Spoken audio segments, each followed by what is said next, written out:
Welcome, and thank you for joining me tonight. Before we begin, take a moment to find a comfortable position and allow the day to gently fade away. Tonight, we journey to the world of ancient Greece, to walk the marble steps of the Acropolis, wander the bustling Agora, and listen to the voices of philosophers beneath shaded porticos. We will step into homes filled with the rhythm of daily life, pause at temples where incense curls toward the heavens, and sit beside the Aegean Sea as the stars awaken above.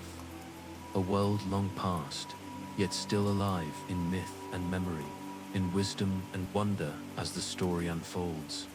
Let the words guide you like a gentle current, carrying you deeper into calm and deeper into rest. So, settle in, and let us begin our journey. Dawn on the Acropolis. The night has loosened its hold, and the first light of morning stretches softly across the hills of Attica. From the highest point of the Acropolis, the view is vast and hushed. Darkness still lingers in the valleys and narrow streets below, but along the eastern horizon, a gentle glow spreads. Pale at first, then touched with warmer tones of rose and gold. Slowly, the marble of the Parthenon awakens. At first, its towering columns are no more than tall shadows in the half-light, but as the sun lifts, their pale stone begins to gleam. Faintly at first, then brighter, until the temple itself seems to gather the light into its form. Each surface, smooth column, carved pediment, tiled roof shifts from darkness into radiance, as though the building itself breathes with the rhythm of the dawn. The air is cool, crisp, and fragrant. From the slopes of the Acropolis, the breeze carries the scent of cypress and olive groves, mingled with the faint salt of the distant Aegean Sea. Somewhere in the hills, a flock of sheep stirs, their bells chiming gently as they move. In the stillness of morning, every sound is distinct. The coo of a dove nesting beneath a cornice, the low murmur of wind through branches, the faint trickle of water seeping along stone channels cut long ago within the sacred precinct. Priests and attendants begin their quiet work. Their white linen robes move softly in the dim light as they sweep the steps, gather offerings, and prepare the altars for the day. One carries a clay vessel of water drawn from a nearby spring. Another holds a basket of laurel leaves, their dark green shining faintly against the pale marble. Their movements are steady, unhurried. The repetition of countless mornings before near the Parthenon's entrance, a small flame is kindled in a bronze bowl. At first it flickers uncertainly, but soon the fire steadies, releasing thin tendrils of smoke. The fragrance of myrrh drifts outward, sharp yet sweet, curling into the cool air. Another attendant strikes a small bronze bell. Its sound is soft, almost delicate, but in the silence of dawn it carries far. A single pure tone marking the beginning of another day beneath the gaze of Athena. From the crest of the hill, the city of Athens stretches below. At first glance, the streets are quiet, still cloaked in shadow, but already signs of waking life can be seen.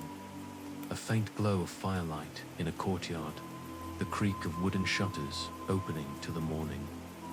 A woman lifts a jar upon her shoulder, her footsteps echoing as she walks toward a fountain. A baker kneels before his oven, stoking embers into flame. Smoke rises from rooftops, carrying the warm scent of barley and bread. The sound of the city is muted, softened by distance, yet distinct in its rhythm. A cart's wheel turns with a steady creak as it makes its way down a stone street. A pair of donkeys bray, their voices carrying faintly in the still air. Somewhere, a child's laughter rises, quick and fleeting, before being absorbed once more into the vastness of the morning. From here, the sacred and the ordinary blend seamlessly. Above, upon the Acropolis, the rituals of the gods unfold in quiet reverence. Below, within the streets and homes, the rituals of daily life stir into motion. Together they form a single fabric, myth and memory interwoven with bread and water. Prayer and labor bound together in one eternal rhythm. As the sun climbs higher, the city brightens. The whitewashed walls of homes take on a golden hue. The red tiles of rooftops gleam faintly. The long shadows of the Acropolis stretch across. The lower slopes, falling like outstretched arms over the waking city. In the distance, the Aegean Sea begins to shimmer, each wave catching the light like fragments of silver glass. Ships lie anchored in the harbor, their sails furled, their masts rising like slender lines against the brightening sky. Soon they will stir as well, carrying traders, fishermen, and travelers across the waters. Upon the steps of the Parthenon, a small group of worshippers kneel. They bow their heads, hands lifted with offerings of fruit, bread, and oil. The priests accept each gift with calm precision, pouring wine upon the altar, laying laurel leaves upon the stone, releasing murmured prayers into the air. The rituals are simple, yet they bind the city to its guardian, Athena, goddess of wisdom, of war, of craft, of protection. Her presence, though unseen, is felt in every gesture, in every word, in every stone of the city that bears her name. A flock of pigeons stirs suddenly from the roof of the Erectia. Their wings flash silver as they circle the temple, then drift outward over the city. Their calls echo briefly before fading into the distance. The sight is fleeting, but it lingers, as though even the birds play their part in welcoming the day. Standing upon the heights, you pause to breathe in the stillness. The Acropolis is not merely stone and marble, but memory and presence. Each column, each carved frieze, each worn step beneath your feet carries centuries of devotion, of triumph, of sorrow. Time itself seems suspended here, stretched between the gods and the people, between myth and history. The sun continues its ascent, and with it, the life of Athens grows stronger. Voices rise in the Agora below. Merchants call softly to one another as they prepare their stalls. The sound of hammers striking bronze rings faintly from a distant workshop. Children's laughter echoes once more, mingling with the cries of animals, the rhythm of footsteps, the creak of wheels. The city is awake now, alive, yet its motion remains part of the same steady breath that began with the first light upon the Parthenon. As you linger upon the Acropolis, you feel yourself drawn into this rhythm, the blending of silence and sound, of light and shadow, of ritual and life. The morning in Athens is not hurried, not rushed.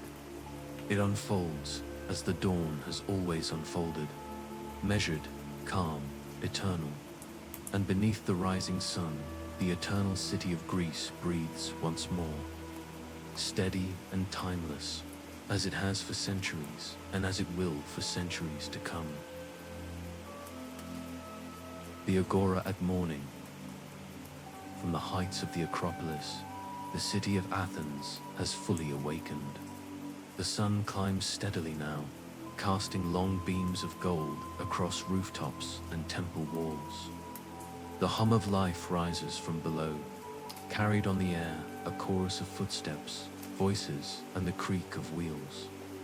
Drawn by the rhythm of the morning, you descend along the stone-paved path. Winding your way toward the heart of the city, the Agora stretches wide, A great open square ringed with stoas and colonnades. Here the life of Athens converges. Merchants, craftsmen, philosophers, and citizens gather beneath the morning sun. Yet though the space is busy, it does not overwhelm. Its movement is steady, measured, unfolding in harmony with the rising day. Along the edges, stalls are being prepared. Wooden tables are spread with cloth, baskets arranged neatly upon them.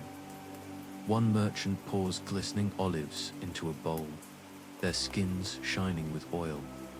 Another stacks loaves of fresh bread, their crusts dark, their fragrance warm. Amphorae of wine stand upright in careful rows, their narrow necks sealed with wax, their surfaces marked with painted letters to show their origin. The air carries a mingling of scents, the sweetness of figs, the sharp tang of goat's cheese, the earthy fragrance of olive oil.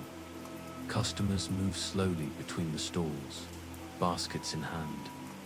A woman examines a cluster of grapes, her fingers light upon their skins, before she nods and exchanges a coin. A farmer pours grain from a sack into a waiting jar, the sound like rain falling upon stone. A potter displays small vessels, their surfaces painted with scenes of hunts, ships, and dancing figures. He lifts one carefully, turning it so the light catches its design, his face calm, his gestures patient. The sounds of the market form their own rhythm, the murmur of conversation, the occasional laughter, the soft clink of coins exchanged. The voices are low, unhurried, weaving together into a steady hum that fills the space without disturbing its calm. Here, in the Agora, the life of Athens is not hurried but balanced. A gathering of people, goods, and words all flowing in harmony beyond. The merchants, craftsmen are at their work. A bronze smith hammers gently at a small figurine, his strokes steady and controlled. The sound rings lightly against the stone walls, rhythmic and clear. A sandal maker bends over his bench, cutting leather into careful shapes. Nearby, a woman sells dyed wool, the bundles arranged in shades of red, blue, and soft green. Her hands move gently over the fibers, smoothing them as though they were water flowing beneath her touch. At the center of the Agora stands a fountain house where cool water flows from carved spouts into stone basins. Citizens gather here, filling jars and cups, pausing to rest in the shade of the portico. The sound of water trickling is constant, a soft and steady presence weaving into the tapestry of voices and footsteps around it. Children laugh as they cupped their hands to drink, their laughter gentle, soon fading back into the steady hum of the space. Along one side, beneath a stoa with tall Doric columns, philosophers have gathered. They sit upon benches or stand in small circles, their robes simple, their faces thoughtful. One speaks, his voice low but clear, each sentence deliberate, each pause long enough for the words to sink deep. His listeners nod, their brows furrowed in thought, some asking quiet questions, others remaining in silence. The rhythm is not one of debate, but of reflection. A slow unfolding of wisdom meant as much for contemplation as for persuasion. Nearby, scribes sit at wooden desks with wax tablets spread before them. Their styluses scratch softly, recording names, accounts, and agreements. The sound is subtle but constant, a faint rhythm like the rustling of leaves in a breeze. Their expressions remain focused, their movements steady, their presence essential to the life of the Agora. A small group gathers near a storyteller. His voice carries gently above the hum, not loud but steady and compelling. He tells of heroes who sailed across distant seas, of gods who walked among men, of trials and triumphs long past yet still remembered. The listeners stand still, baskets at their sides, their eyes calm, their faces softened by the rhythm of the tale. The story lingers like a melody, woven into the very air of the Agora. As the sun rises higher, light fills the square, shadows retreat into corners, while the marble of the surrounding stowers gleams bright and warm. The rhythm of the Agora grows, fuller but not chaotic. Each voice, each step, each sound seems to find its place in the harmony of the whole. The Agora is alive, yet balanced, the heart of Athens, beating steadily, carrying its people forward into the day. You pause beneath a shaded colonnade, taking in the scene.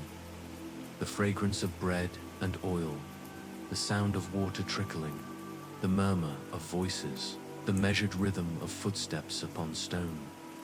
All of it flows together into a single, calming whole.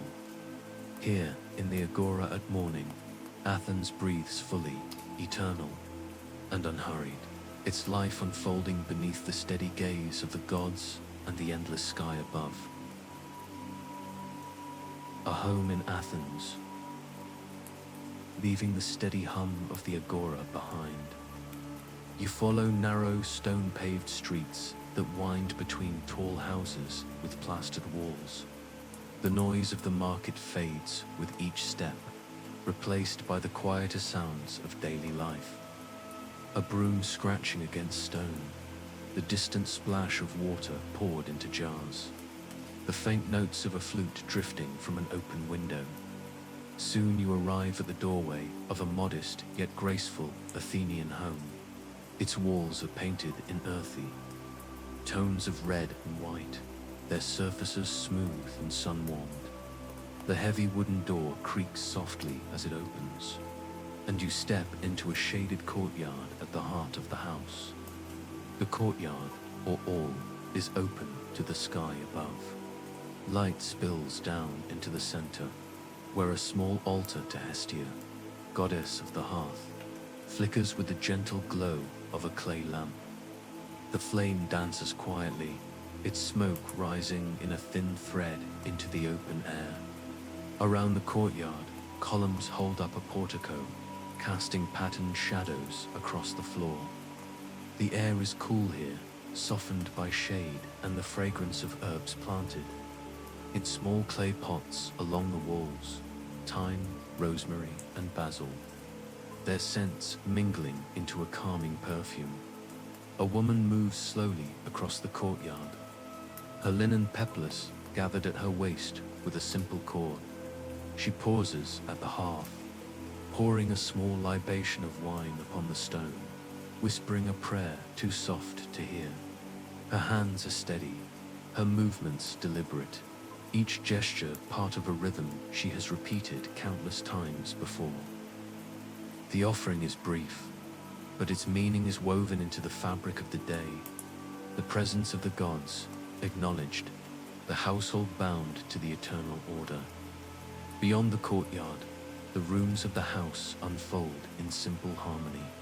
To one side lies the andron, the men's quarters, with low couches arranged along the walls and a table at the center.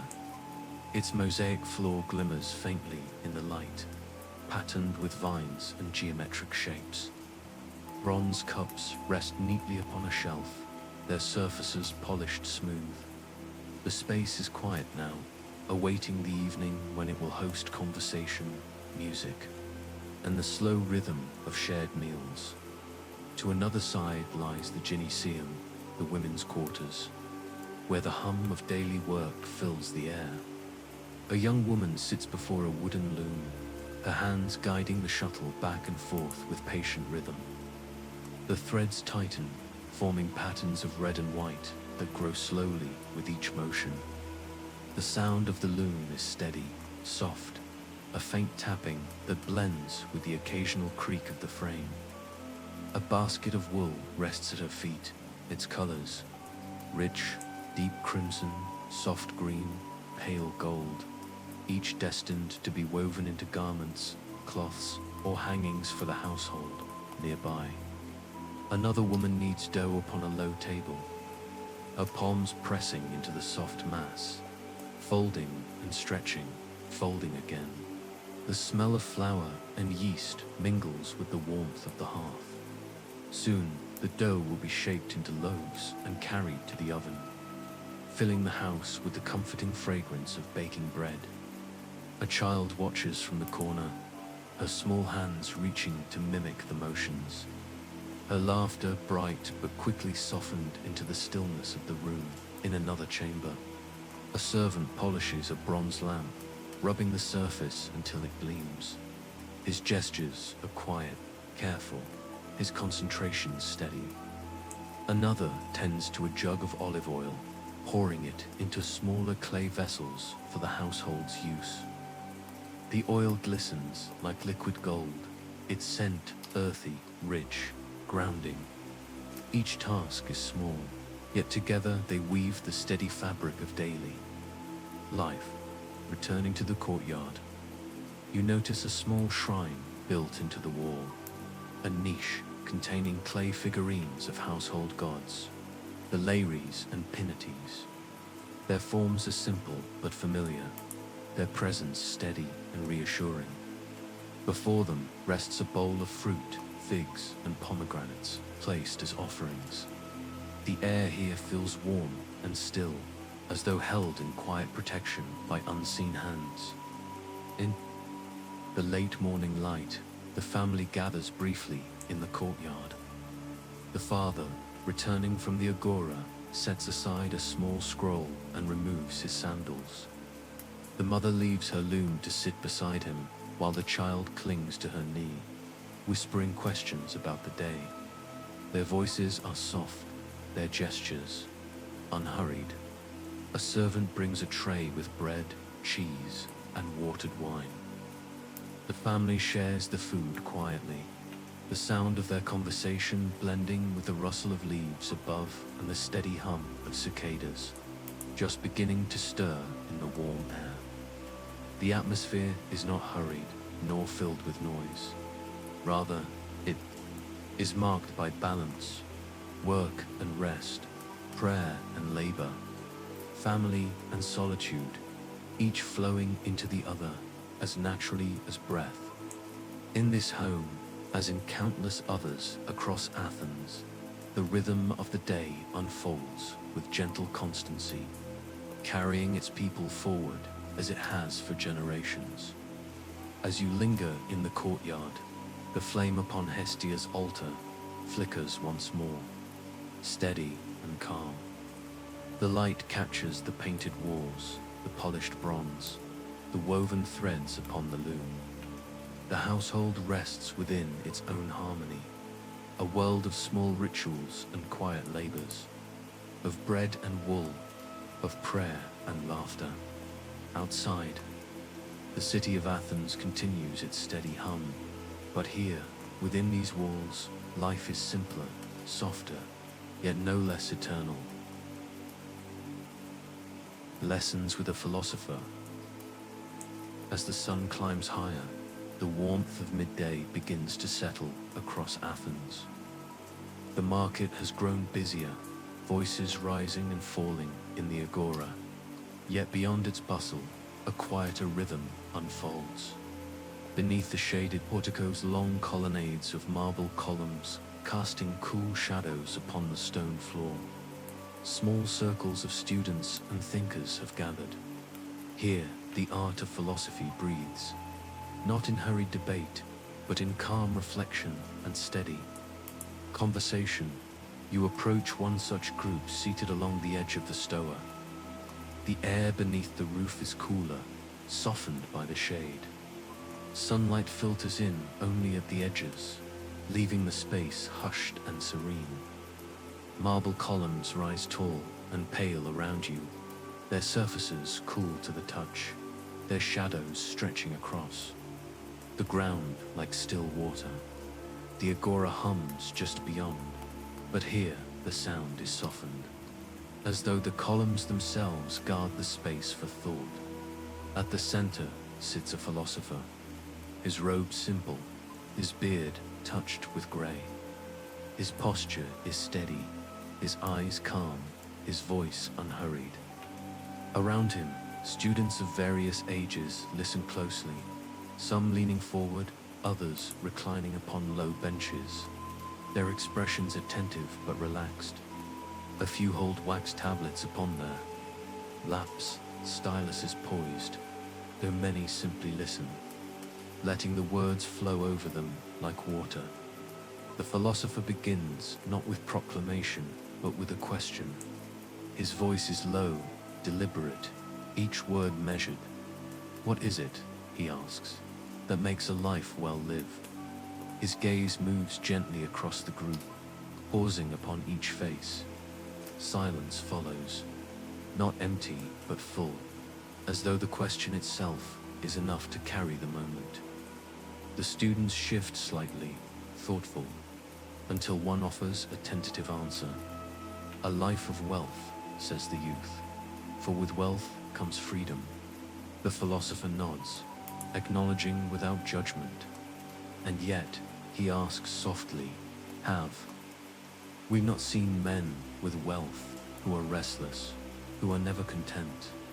If freedom is purchased only with gold, does it not vanish when the gold is gone? His voice does not challenge, but invites, like a teacher guiding a child toward a horizon they had not seen before. Another student speaks. Then perhaps it is honor to be remembered, to leave behind deeds of greatness.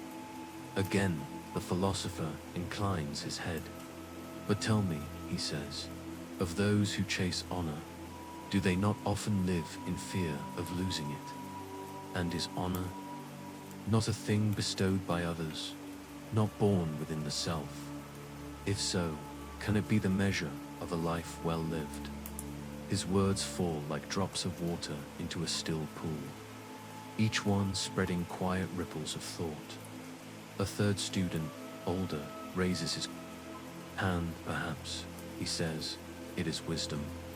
To know the truth of things, to live in harmony with the order of the world. The philosopher smiles faintly. Wisdom, he repeats, the word soft upon his tongue. And what is wisdom, if not the recognition of how little we truly know? For the man who claims all knowledge is often blind, while the one who admits his ignorance may yet see more clearly.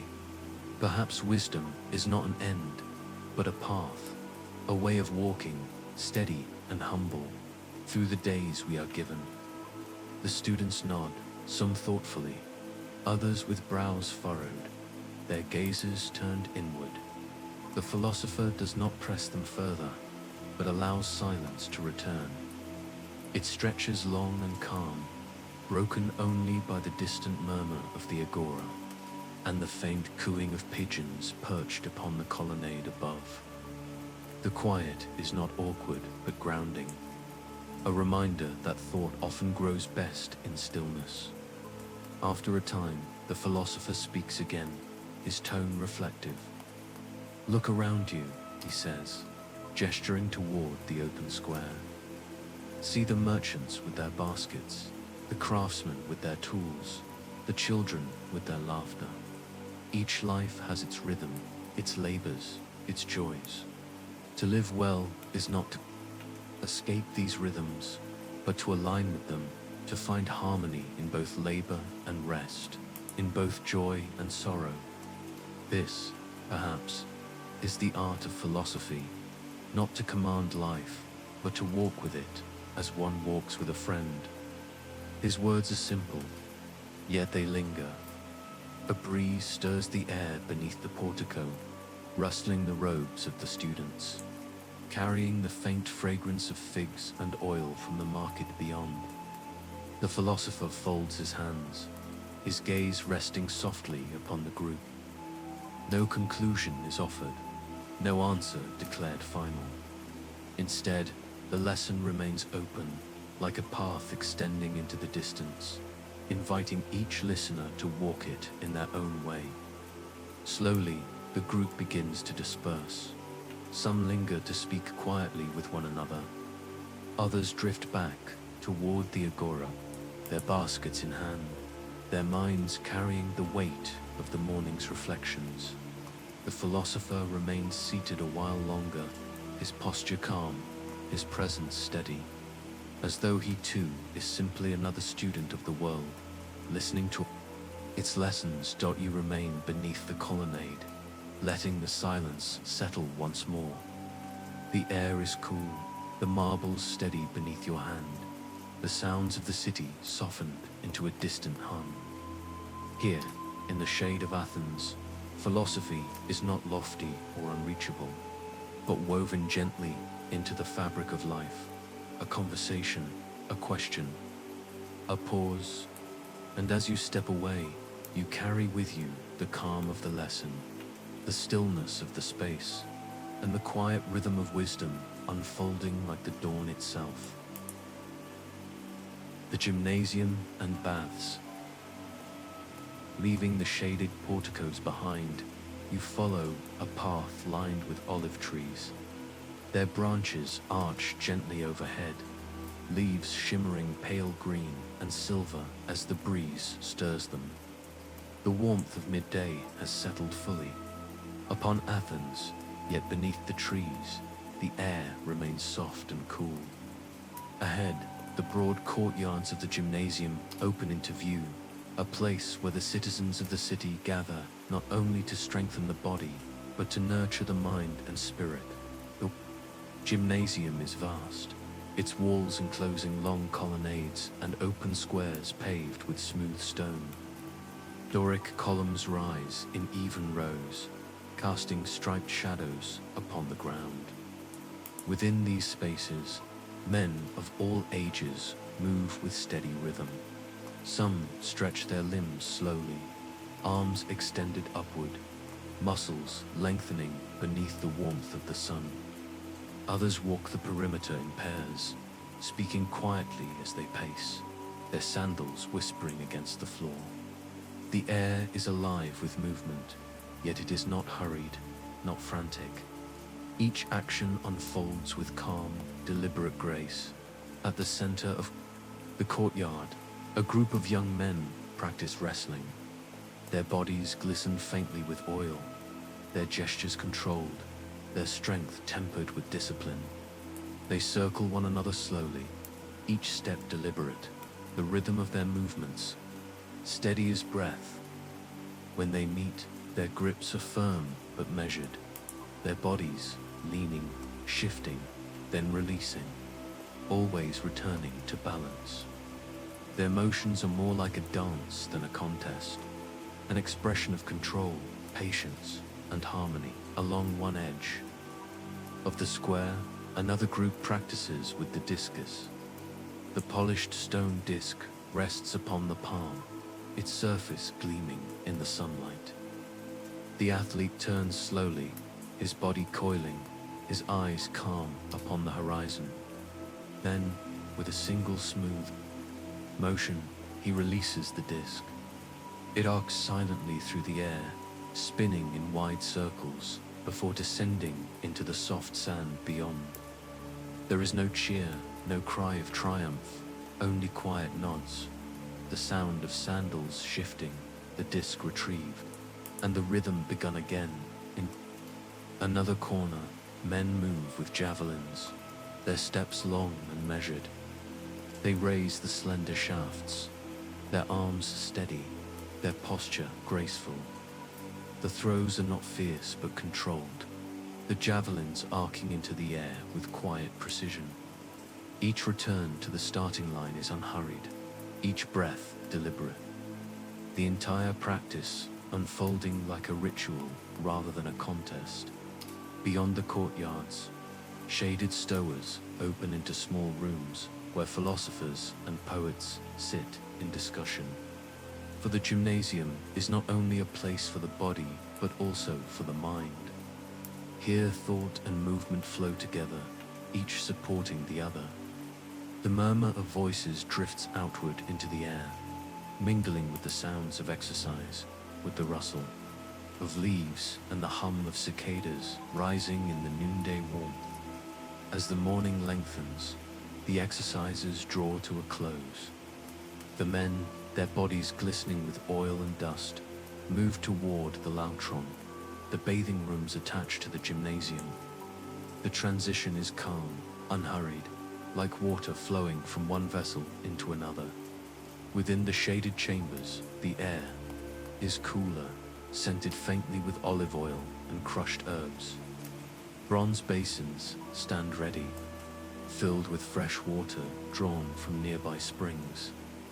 Attendants move quietly among the bathers, carrying strigils, curved bronze tools used to scrape oil and dust from the skin. One by one, the men step forward. Oil is poured gently across shoulders and arms, glistening as it spreads. Then, with slow, practiced strokes, the strigil removes the mixture of oil and dust, leaving the skin clean, refreshed, renewed. The sound is soft, a faint rasp against the flesh, followed by the gentle splash of water as the residue is washed away. The process is steady, almost meditative, each motion repeated with care. In a larger chamber, the baths themselves await. Shallow pools of water glimmer in the lamplight, their surfaces trembling faintly with the movement of those who enter. Some sit along the edges, pouring cool water over their heads with clay vessels. Others recline upon benches, their eyes closed, their bodies sinking into rest. The murmur of voices here is hushed, blending with the trickle of fountains and the soft echoes of water dripping upon stone. The fragrance of olive oil lingers in the air, joined now by the faint perfume of herbs, laurel, thyme, and mint, steeped into the water by attendants. The scent is earthy, grounding, filling the chamber with calm. The oil, the scraping, the washing, the bathing, each is part of a rhythm, a ritual of care that cleanses not only the body but also the mind.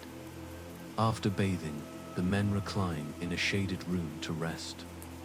Lamps glow softly along the walls, there, flames steady. Cushions are spread upon benches, and pitchers of water mixed with wine are offered in shallow cups. The voices here are quiet, reflective, the conversations gentle and unhurried. Some speak of poetry, others of politics, still, others of philosophy. The words rise and fall like the murmur of a distant stream, soothing, continuous, steady. Beyond the walls, the city of Athens continues its rhythm, the Agora humming, the streets alive with footsteps, the temples standing bright in the sun. Yet within the gymnasium and its baths, time seems to slow. The body, cleansed and calmed, rests in harmony. The mind, refreshed, drifts into reflection. The spirit, soothed, finds balance. You pause to take in the space one final time. Still water in its basin, the fragrance of herbs and oil, the quiet voices mingling with the soft glow of lamps. The gymnasium and its baths are not places of contest or display, but of harmony, of care, of rhythm. Here, Athens breathes, not in noise or triumph, but in the steady pulse of balance, body and mind, labor and rest, movement and stillness, flowing together as one.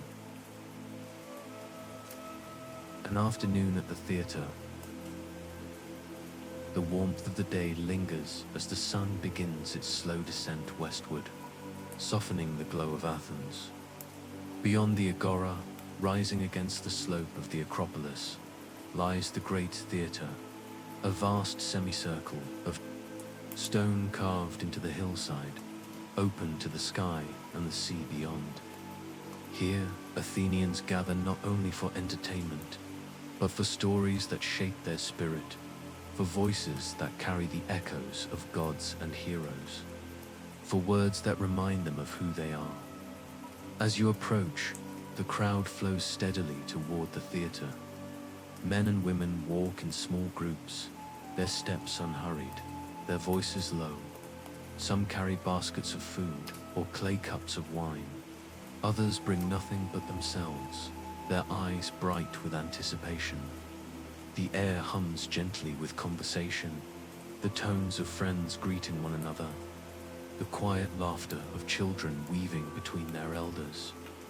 The theater opens wide before you, rows upon rows of stone benches curving upward in graceful arcs. At the center lies the orchestra, the circular stage where actors will soon appear, and behind it the Aegean, a simple structure of painted wood, ready to frame the unfolding story. Above all stretches the open sky, vast and unbounded, where clouds drift lazily and birds circle in the warm air. The setting itself is a reminder that the performance belongs not only to the stage, but to the world. You find a place among the benches, the stone cool beneath you, worn smooth by generations who have sat before. The crowd settles slowly, each person finding a place, the voices blending into a low, steady murmur. The air is filled with the sense of bread and oil, figs and wine, carried on the breeze from baskets and hands. The sunlight touches the upper rows, while the orchestra below lies in gentle shadow, waiting. A musician steps forward, plucking softly at a lyre. The notes are clear, delicate, drifting upward into the air. A flute joins, its tone airy and light, weaving with the strings in a gentle melody. The music does not demand attention. It sets the mood, a calm invitation into the story about to begin. Slowly, the voices of the crowd subside. The theater quiets, as though the city itself has paused to listen. Then, from the wings, the actors emerge. They wear simple masks of painted wood, their features bold, their expressions fixed. Their robes fall in long folds, dyed in muted shades of red and blue. They step with care, their movements deliberate, their presence calm and commanding. When they speak, their voices rise clearly, resonant, carrying across the vast space without haste. Each word is measured, each pause long enough to let the sound sink deep into the hearts of those who listen. The story unfolds, perhaps a tragedy of kings and heroes, of choices made and fates sealed. The words are heavy, but the pace is slow, deliberate, giving the mind time to absorb their meaning. When the chorus enters, their voices blend in unison, low and rhythmic, like the sound of waves upon the shore. Their steps are even, their gestures mirrored, their words weaving commentary. That deepens the tale. The audience listens in stillness. No cry interrupts, no cheer breaks the rhythm. Faces are calm, brows thoughtful, eyes steady. The theater is filled not with noise, but with silence. The silence of hundreds listening as one, carried into the world of the story. Even children remain hushed, their small hands resting quietly in their laps, their gazes wide and intent. Between scenes, the music returns.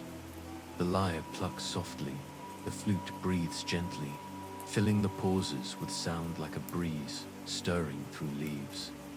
The voices of the actors resume, slow and clear, their tones rising and falling like the rhythm of a tide. The masks they wear, though fixed, seem to shift in meaning with each turn of phrase, reflecting sorrow, wonder, or resolve as the story demands. The sun lowers further, casting long shadows across the theater. The stage glows in the warm light, while the upper rows fall into shade. The birds above grow quieter, their wings cutting slowly through the air. The play approaches its close. The actors' final words ring out, steady and solemn, and the chorus answers, their voices fading into silence. A long pause follows deep, complete, before the crowd exhales together, the stillness broken at last. Yet even as the people rise, their steps are calm, their voices soft. There is no roar, no clamor, only the quiet exchange of thoughts, the gentle murmur of reflection. For the theater in Athens is not a place of spectacle, but of communion between actor and audience, between myth and memory, between the past and the present moment beneath the open sky as you step away. The theater remains behind, its stone benches glowing faintly in the fading light, its stage empty but alive with echoes. The city resumes its hum, but the rhythm of the story lingers. Within you, woven into the air, as eternal as the hills that cradle Athens. The Temple of Apollo at Delphi. The sun drifts lower in the sky, and with it, the air of Athens softens into the golden calm of late afternoon. Yet your journey now carries you beyond the city, past olive groves and vineyards, along winding paths that climb steadily toward the mountains. The road to Delphi is long but serene, each step leading further into silence, into the high places where earth and sky seem to touch. The slopes are covered with olive trees, their silvery leaves whispering in the breeze. Between them, the earth is dark and fertile, dotted with wildflowers that sway gently in the fading light. The air grows cooler as you ascend, carrying the sharp fragrance of pine and the faint sweetness of thyme crushed beneath your feet. Birds call distantly from the hillsides, their voices soft, their wings flashing as they dart between branches. At last, the sacred precinct of Delphi comes into view. Nestled high upon the slopes of Mount Parnassus, it seems almost suspended between earth and heaven. Terraces rise one above another, carved into the mountainside, their stones glowing warm in the light of the setting sun. Temples and treasuries, statues and altars, line the sacred way that winds upward, leading toward the heart of the sanctuary, the Temple of Apollo. The air here is hushed, reverent. Pilgrims move slowly along the path, their steps deliberate, their faces calm. Some carry small offerings, a sprig of laurel, a clay figurine, a handful of grain. Others bring nothing but themselves, their eyes lowered, their hearts steady. Each gesture, each step, feels part of something older and larger, a rhythm repeated countless times before. As you ascend the sacred way, you pass treasuries built by the cities of Greece, small temples filled with offerings of marble, bronze, and gold. Their walls are adorned with carvings of battles, voyages, and myths, their columns gleaming in the fading light. Yet despite their richness, they do not overwhelm. They stand quietly as though keeping watch, their presence adding to the sense of solemnity that fills the air. Higher still, the great temple of Apollo rises. Its columns are tall and pale, its steps worn smooth by generations of pilgrims. Fragrance of incense drifts from within, mingling with the mountain air. The sound of a lyre carries faintly, its notes delicate, steady, rising and falling like breath. You approach slowly, each step measured, until the vast presence of the temple surrounds you. Within, the light is dim, softened by the glow of oil lamps. The air is thick with incense, sweet and resinous, its smoke curling upward into the high rafters. At the center rests the sacred hearth, where the eternal flame of Apollo burns. Its glow is steady, warm, filling the chamber with calm. Priests move quietly through the space, their robes brushing softly against the stone. Their voices are low, chanting prayers in slow, rhythmic tones that echo gently off the walls. At last, you reach the inner chamber where the oracle speaks. The Pythia, a priestess of Apollo, sits upon a simple tripod above a fissure in the earth. The air here is heavy with the scent of laurel, and a faint vapor drifts upward, carrying the breath of the mountain itself. The priestess rocks gently, her eyes half closed, her face calm yet distant. When she speaks, her voice is low and steady, words rising like mist, shaped into phrases that seem both clear and mysterious. Around her, attendants listen closely, their expressions serene. They do not hurry, do not interrupt, but record her words slowly upon tablets of wax and papyrus. The sound of the stylus scratching is soft, blending with the quiet murmur of the priests, with the faint crackle of the eternal flame. Each word of the oracle is received as though it were a gift from the god himself, not to command, but to guide, to remind, to awaken thought. Time stretches within the temple, the chanting of the priests, the fragrance of incense, the low murmur of the oracle's voice, all blend into a single current, steady and unbroken. The world outside the city, the sea, the hum of daily life feels distant, as though veiled. What remains is only the sacred, the eternal rhythm of prophecy and prayer. Mountain and flame. At last, the oracle falls silent. The attendants bow their heads, their voices rising in a final hymn of gratitude. The words fade slowly, lingering in the air like the last notes of a song. The Pythia sits quietly, her breathing calm, her presence steady as stone. The temple is hushed once more, filled only with the glow of lamps and the fragrance of incense. You step back into the open air. The sky above is deepening into shades of amber and rose, the first stars appearing faintly at the edges of the horizon. Below, the valley spreads wide, dotted with olive trees and distant villages, bathed in the light of the descending sun. The wind carries the scent of laurel and pine, cool and refreshing. For a moment, the entire world seems suspended, balanced, between day and night, earth and sky, mortal and divine. The temple stands behind you, eternal in its silence, its flame burning steadily within. The mountain looms above, its slopes darkening with shadow, its peaks glowing faintly in the last light. Delphi rests, as it has for centuries, a place where men come to listen, not to command, to ask, not to answer. You breathe deeply, the cool air filling your lungs, and feel the calm of the place settle within you. The oracle's words, though distant, linger. The rhythm of the mountain, the presence of the god, the hush of the sanctuary, all remain etched into memory, eternal, as the stars that now awaken above. The Olympic Games. The road from Delphi winds downward through valleys and fields, carrying you further across the land of Greece.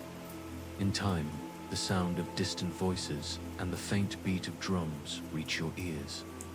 You follow their rhythm, steady and low, until the plain of Olympia stretches before you, wide and green, bordered by groves of olive and pine. Here, where the rivers Alpheus and Cladeus meet, the games unfold. A festival not only of strength and skill, but of devotion and harmony. At the center of the sanctuary rises the great temple of Zeus. Its columns tower pale against the sky, its pediments carved with scenes of gods and heroes. Within, the statue of Zeus gleams, a figure of ivory and gold, seated in majesty, his gaze calm, his presence eternal. Though unseen from here, his spirit fills the space, woven into the games themselves. For the contests are not mere sport, but offerings, each movement a tribute to the gods. Each step and throw part of a sacred rhythm older than memory. The crowds gather slowly along the edges of the field. Families sit upon the grass, their robes spread like blankets, their baskets filled with bread, figs, and cheese. Children whisper to one another, pointing toward the athletes as they prepare. Merchants move quietly among the people, offering cups of water or wine, their voices low and steady. The hum of conversation fills the air, soft yet constant, like the sound of a river flowing past. At the center of the field, the athletes stand ready. Their bodies glisten with oil, their forms steady and calm. Each wears only a simple strip of cloth, their movements unencumbered, their presence grounded in balance. They do not hurry, they stretch slowly, their arms raised to the sky, their legs bending with control, their breath steady. The games are not yet begun, but already there. Rhythm is felt, calm, deliberate, sacred. A herald steps forward, his staff held high. His voice is clear, carrying across the field.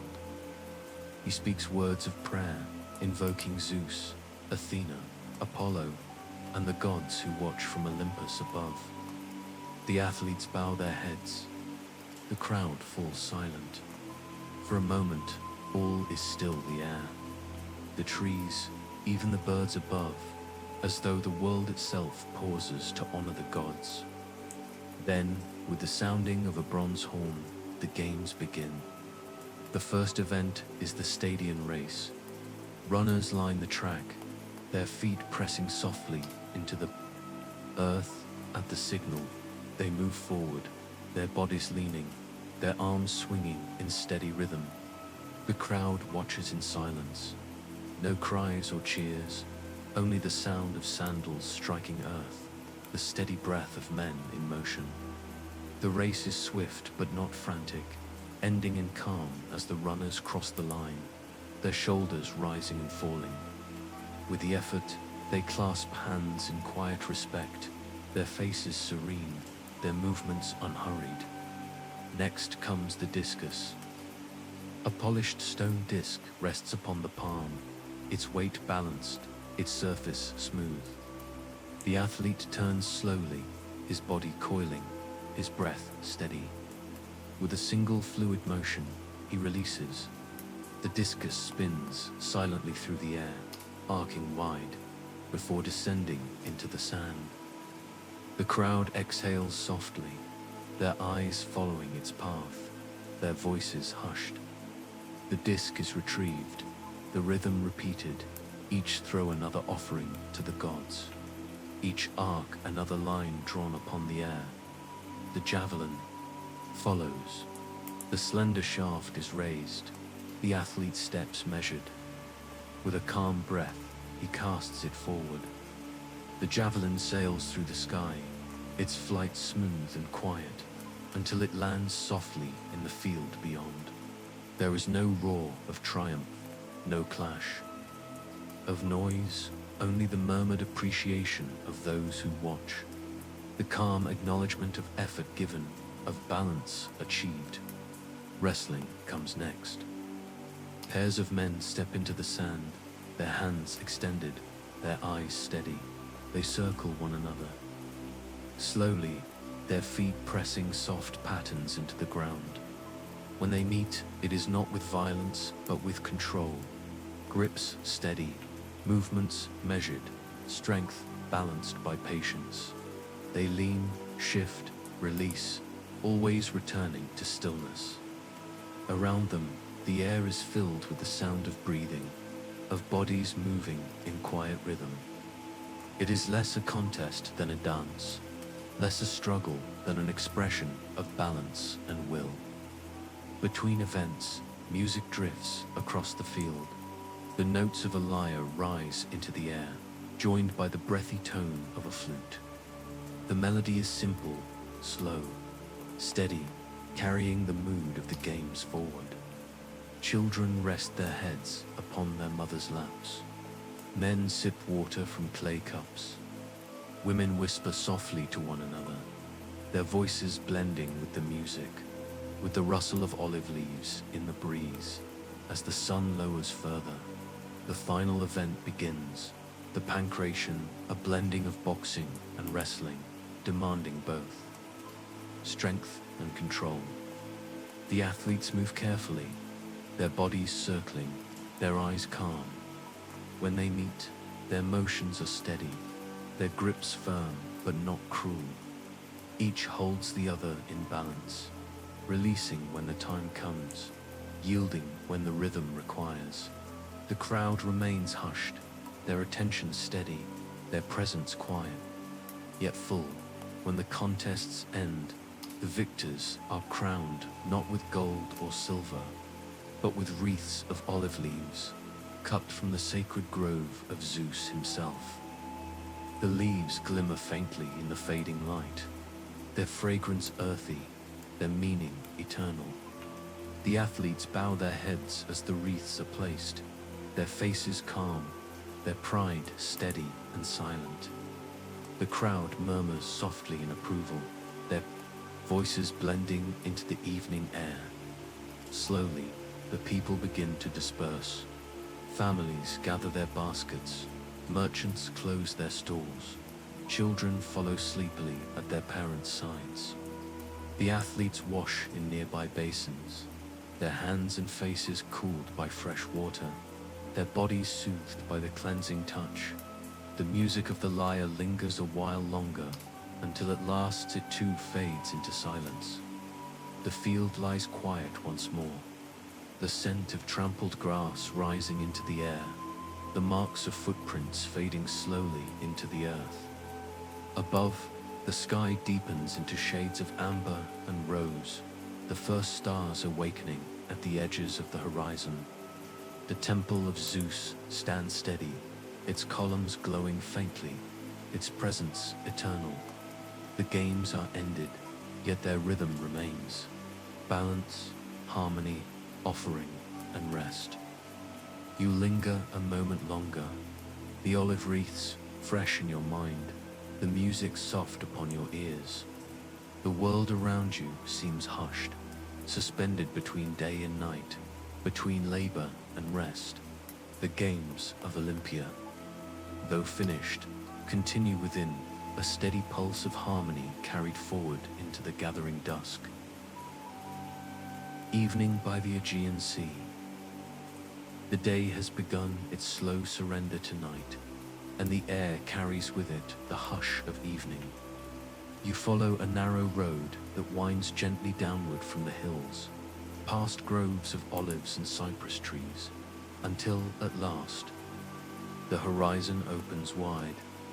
Before you lies the Aegean Sea, vast and endless, its waters glowing softly in the fading light. The shoreline curves gently, a sweep of sand and stone kissed by the waves. The tide is calm, the water lapping softly in slow, steady rhythm. Each wave folds upon the shore with a sound like a sigh, withdrawing again into the greater sea. The rhythm is timeless, as ancient as the gods who once walked these lands, as eternal as the constellations now waking in the deepening sky. Along the shore, fishermen finish their day's work. Their boats narrow and weathered rest upon the sand. Nets are gathered, their cords rough yet carefully wound. Wooden oars are laid across the prows, their surfaces smooth from years of touch. The men move slowly, their gestures calm, their voices low. One lights a lantern and hangs it from the bow of his vessel, its glow trembling upon the water. Another rinses his hands in the tide, the ripples spreading outward in widening circles of silver dot. Families gather nearby, seated upon blankets spread across the sand. Children chase one another briefly, their laughter light, before they tire and settle into the laps of their parents. Bread is broken, cheese and figs shared, wine poured carefully from clay jars into simple cups. The sound of conversation drifts into the air, gentle, subdued, each voice blending easily into the rhythm of the waves. The fragrance of the sea mingles with the smell of food, of oil lamps burning faintly, of herbs carried from the hills. As dusk deepens, the color of the sea changes. The surface shifts from blue to indigo, from indigo to black, reflecting the first stars overhead. The moon rises slowly, casting a pale path of silver across the water, a bridge of light that stretches from shore to horizon. The boats upon the tide rock gently in its glow, their lanterns swaying, their reflections long and shimmering. Musicians gather near the water's edge. One plucks softly at a lyre, its strings trembling like ripples across the sea. Another raises a flute, releasing notes as light as the breeze that stirs the waves. The music is not loud, not insistent. It floats gently into the night, blending with the rhythm of the tide, with the call of seabirds settling upon the rocks. The families fall into silence, listening, their faces calm, their eyes drawn to the glow of the horizon. A storyteller begins to speak. His voice is low, steady, carried just far enough to be heard above the water. He tells of Odysseus, who sailed these same seas long ago, carried from island to island, his fate bound to the will of the gods. The words flow slowly, each phrase lingering like foam upon the sand. The children listen with wide eyes, the adults with faint smiles of recognition. For the tale is old, yet always new, retold beneath countless skies. The story drifts into the night, its rhythm matched by the waves, its images carried by the stars. The sea seems to listen as well, its surface shifting softly in the moonlight, its breath steady against the shore. Time itself feels slowed, stretched, as though the world has paused to linger upon this moment of harmony. Land, sea, sky, and story woven seamlessly together. Farther along the coast, torches burn upon a small pier. Fishermen prepare their boats for the night's work, though they move without haste. They adjust their nets, check their lines, speak quietly to one another, their voices low and calm. When at last they push away from the shore, the water receives them gently.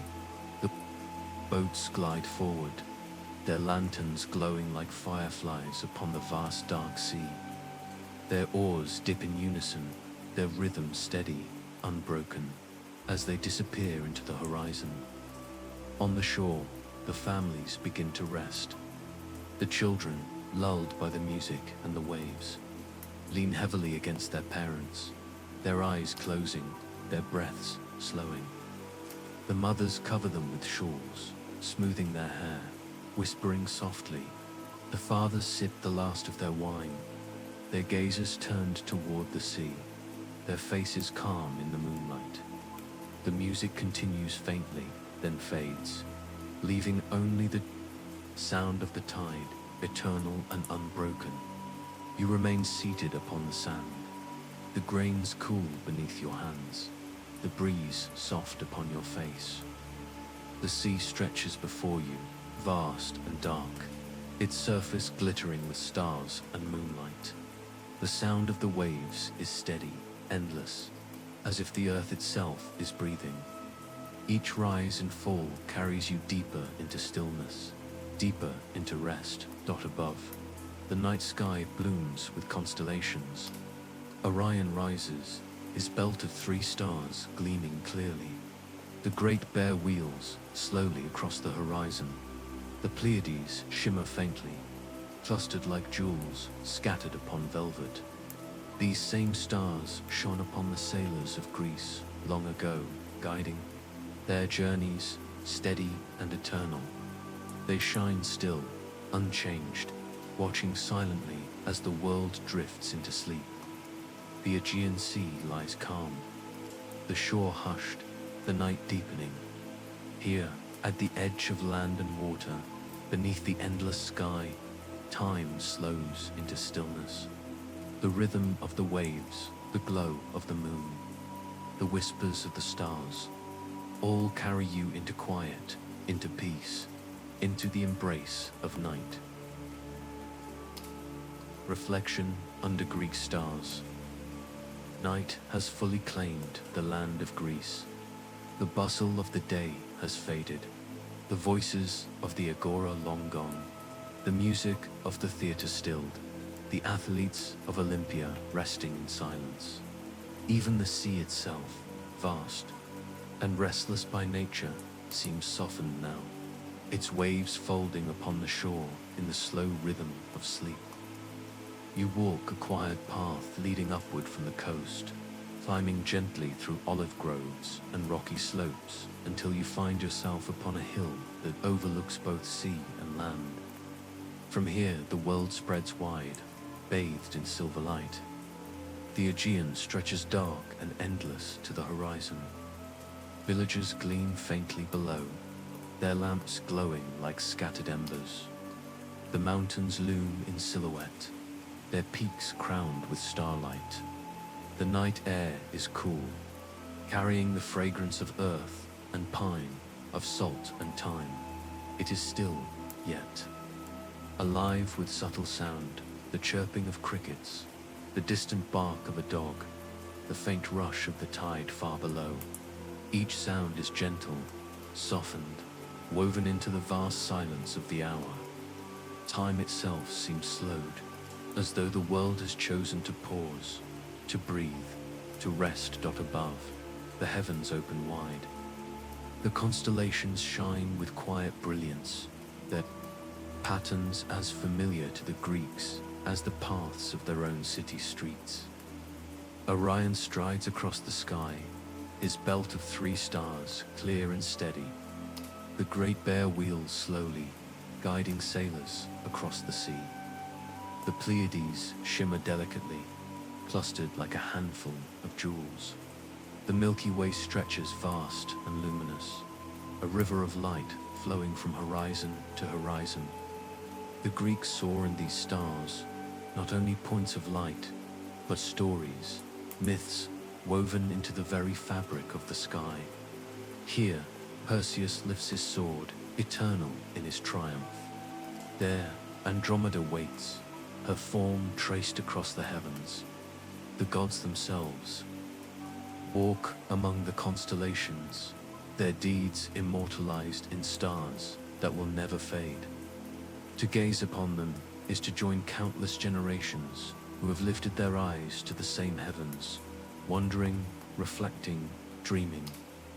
You sit upon a smooth stone, the ground cool beneath you, the night vast around you.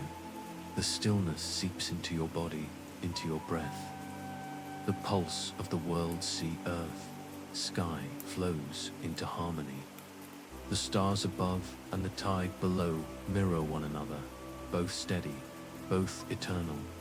For a time, there is no boundary between self and world, no division between past and present.